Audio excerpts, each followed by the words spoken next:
an incorrect story about who we are.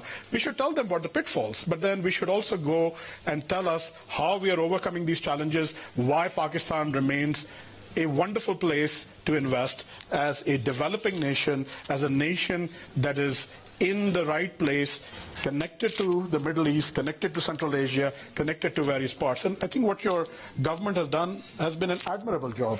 Rising GDP, the Pakistan Stock Exchange has been rising for the last 5 months. Inflation remains a big question mark, but that is coming under control in various places. Some of it obviously has to do with the oil shocks and the war in Ukraine that has caused a lot of the supply side problems. So again, not Pakistan's fault, but we remain the victims of it. But I think I say it's a privilege to host you, because it's a privilege to host not just you, but members of your government at a forum like this, so that you can tell the Pakistan story effectively, so that people understand why we remain a great place to invest. We should take our challenges. For example, we always lament about our geopolitical geopolitical placement of region. You know, we are surrounded by problems. I think we can turn that around and say, okay, yes, we have issues on both sides of our border. Also there are issues in terms of the north. मारूफ पाकिस्तानी शख्सियात, आलमी दानिश्वर, मुसन्निफीन और फलाही तंजीमों की path finder breakfast तकरीब DeVos में जारी है। निगरान वज़ीर आज़म पाकिस्तान अनवर-उल-हक काकर भी इसमें शरीक हैं। जैसे ही वो इसमें बात करेंगे आपको लिए चलेंगे। अभी आपको बताएं, बलोचिस्तान में ईरानी मिसाइल हमले पर सदर नून लीग शहबाज शरीफ का बयान सामने आया है। सदर नून लीग शहबाज शरीफ ने कहा है कि ईरान की जानिब से पाकिस्तान की सरहदी हुदूद की खिलाफ वर्जी से धचका लगा है। ईरानी मिसाइल हमले में जाँ बहक होने वालों के लवाहिकीन से इजहार ताज़ियत करते हैं। अपने बयान में शहबाज शरीफ ने कहा कि ईरानी मिसाइल हमला दोस्ताना ताल्लुकात और अच्छी हमसायगी की रूह के खिलाफ है। दोनों ममालिक के तारीखी ताल्लुकात हैं। संजीदा मुज़ाकरात और बामायनी ताउन वक्त की जरूरत है।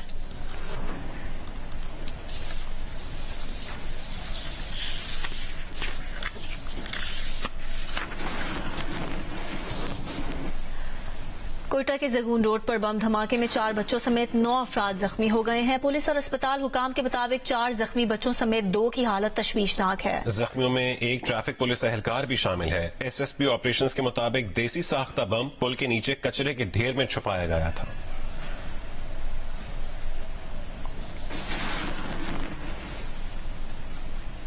एक बार फिर आपको डेवोस लिए चलते हैं, जहां पर वजीर आजम अनवर-उल-हक काकर तकरीब से खिताब कर रहे हैं। Ikram Saab has been very generous to me in personal capacity. He has always introduced me to different forums, and I've always benefited from his advices and suggestions. So thank you so much, sir.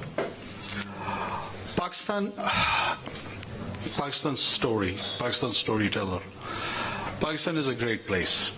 I am not just boosting about in the hyper-nationalistic tone while I'm saying this. Pakistan is a great country. Why? It has a population of 240 million people at its backyard.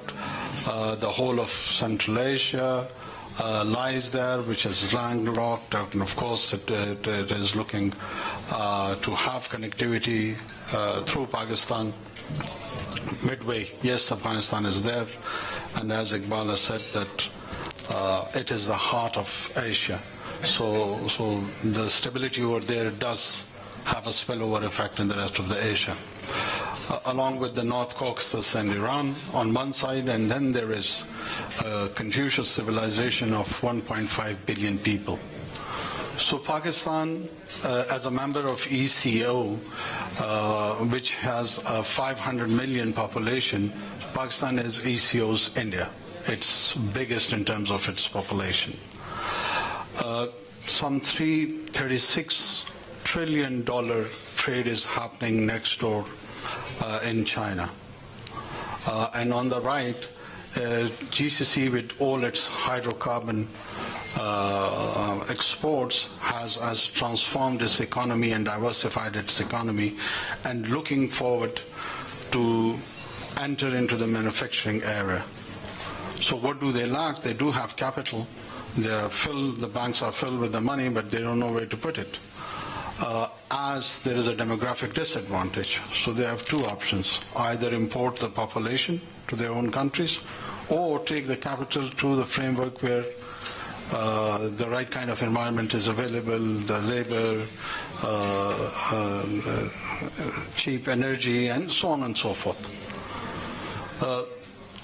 Either they import population from India, Bangladesh, or Pakistan, which has, of course, political implications for the Arabian Peninsula. So the preference probably would be that the capital would flow to those countries. So we have to be more competitive, more attractive to facilitate that journey of industrialization over there. Chinese transformation of the journey of its modernization, where they started post-1979, and they have acquired a stage where they are relocating some of its industry. And one, along with the Southeast Asia, destination would be Pakistan. A country which has diversified cultures, ethnic groups, geography, topography. You go to the north of Pakistan, you have 8 to 9 highest peaks in the world. It's a heaven for the people who are interested in mountaineering. Then you have deserts of Thar, and plains of Punjab, and deserts even in Balochistan. So this is all amalgamation of a different kind of a landscape, which is quite unique, that it is offered in one place or in one territory. Pakistan's biggest asset is its human resource. 240 million people, 60% of them under the age of 30. What does that mean? That actually means whole of energy. Energy which needs, of course, a direction. We have got around 1.5 million workforce just in the IT sector. We've been working on its international accreditation also, that a year at least we should produce about 50,000 graduates who would be internationally accredited. Pakistan's governance structure is improving. Yes, of course we have challenges, but if we can respond to those challenges within 5 months, I'm pretty much sure that any mandated government which would be in place on 9th of February or by the end of February would get it as a blueprint that how did we respond in this short stint. And I'm quite sanguine about that, that people are feeling a deep sense of positivity. We brought improvement, and there was a revamp of the taxation structure.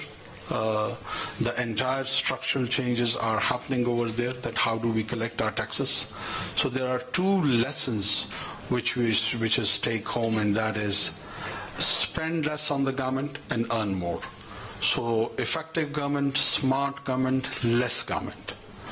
And we are partners in the business, in the private sector. We have our own stake with the private sector.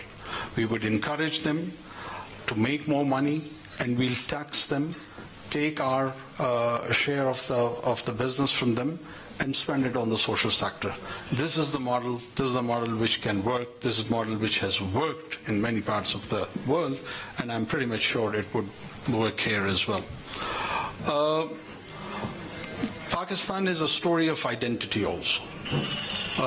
We've been viewed as our journey started probably in 14th August 1947, or to some who have studied Pakistan studies at school, the entry of Muhammad bin Qasim from the Arabian Peninsula is at times referred as a starting point of that identity. I would take it a bit further. I come from Balochistan, where the Mehergarh civilization initiated, and they were the one who provided the early inhabitant to Indus civilization.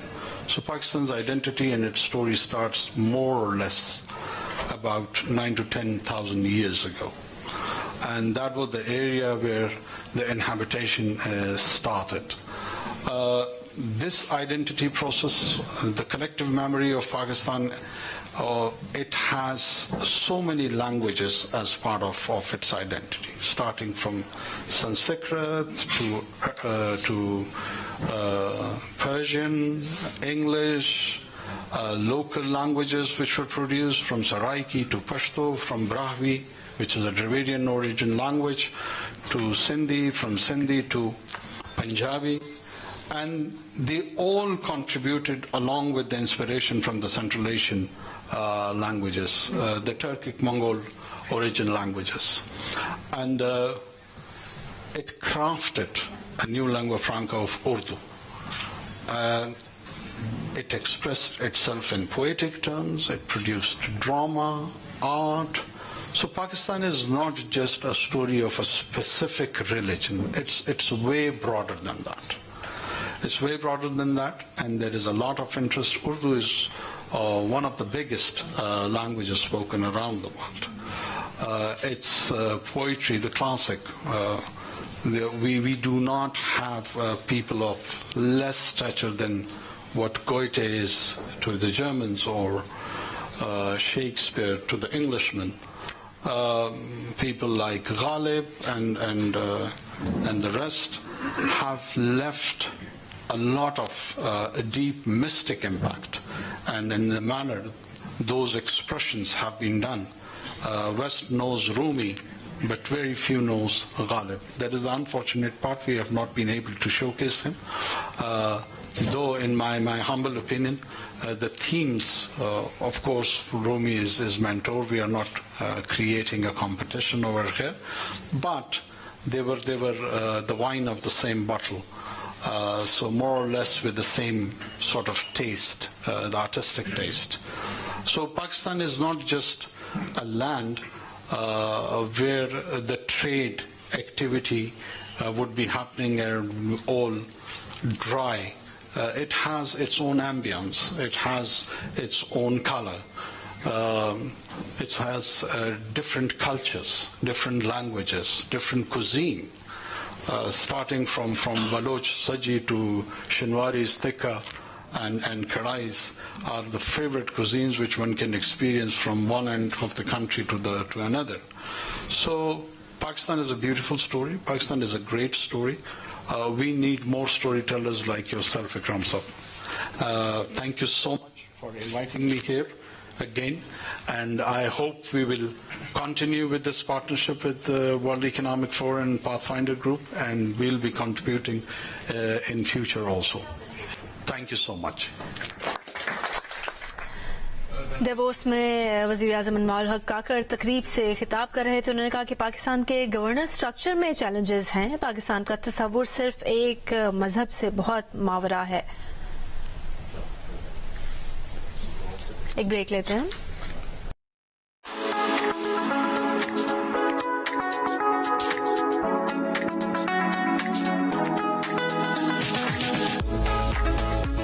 Best commute for every route. This is Yango, the ride booking app. जो दे आपको safe and reliable rides at the most affordable price. After launching across Pakistan.